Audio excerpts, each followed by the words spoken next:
Shabbat, Perek Chavbet, Mishnah Bet.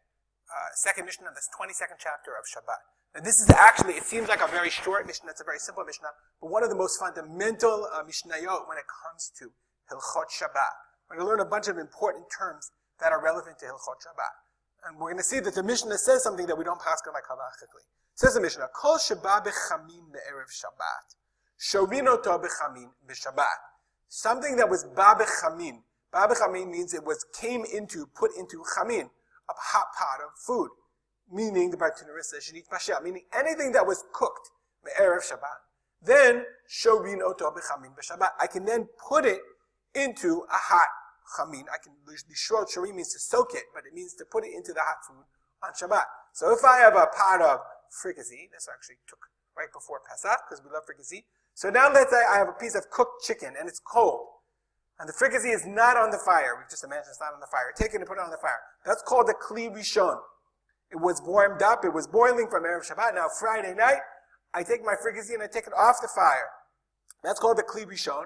And the Kli Rishon has the power to be mevashel. So the Mishnah says I can take a cold piece of cooked chicken, because it was ba bechamin, and put it in my Kli Rishon. Okay? That's what the Mishnah says. Shovino to bechamin. I can take it to put into a Kli Rishon on Shabbat itself. And the reason for this is, there's a halachic reason, because we say, ein bishul achar bishul. Even though it's a Kli Rishon, and a Kli Rishon is mevashel, i.e., it has the power to cook. Nonetheless, we just learned, ein bishul achar bishul. Since the food was cooked from before Shabbat, Kli Rishon can't cook it again. But, v'chol shelo ba bechamin me'erev Shabbat. If it wasn't cooked, like a raw piece of fish, midichin oto bechamin b'Shabbat. Nadiach means I can pour water in it on Shabbat, because pouring water on it is not considered full bishul. Why? The hadachato eino bishulo. Hadacha, pouring water, is not bishul. Avalo shorin. Now, it's important to point out, the Mishnah seems to imply that talks about irui, pouring from Kli Rishon. But Tosfot on this Mishnah says emphatically that the Tosfot passage is based on a bunch of different reasons that I can't explain now.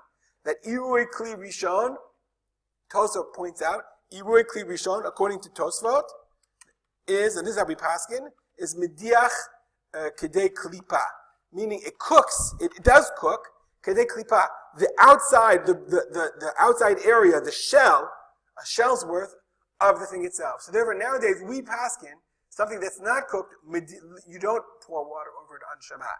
And so therefore, in one of the Mishnayot it says, the Tosar Rabbi Kiva Eger says, that the Medichin Torah is talking about Irui Kli Sheni.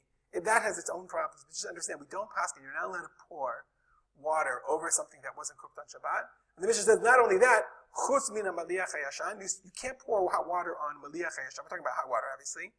Maliach hayashan are dag maluach, salted fish. Avrolav shana mitimilach, old salted fish. It's edible. It was old salted fish. V'dargi meluchim tanim, small salted fish. V'kulias ha'ispanim. Kulias ha'ispanim was a dag, a certain kind of fish. Sheklipato daka is a very thin klipa shell. V'hadachatan bechamin ugmar bishulan.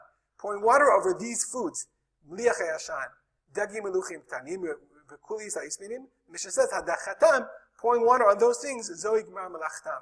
That's considered gmar melacha. So even though we say normally in the Mishnah that the hadiach irui al ochel is not mevashel, but there's another kind of halacha, there's another kind of food called kalei habishul.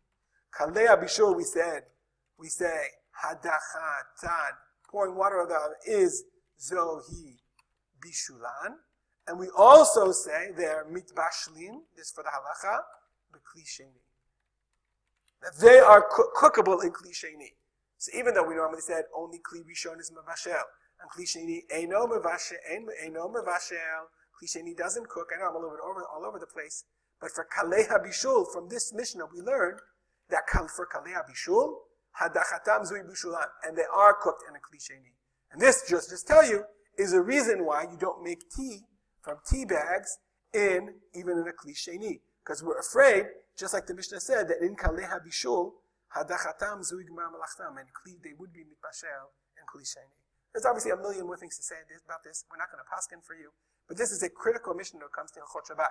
We learn in bishul habishul, we learn kli bisham mevashel, and we learn the halacha of kalei habishul. We'll stop here. If you have any comments or questions, If you have any comments or shaylas about actual halacha l'maisa, ask your rabbi. If you want to know about the Mishnah, email me, rspolter@gmail.com. I will dedicate a learning to the memory of my father, Harav Simcha ben Yitzchak Kalman.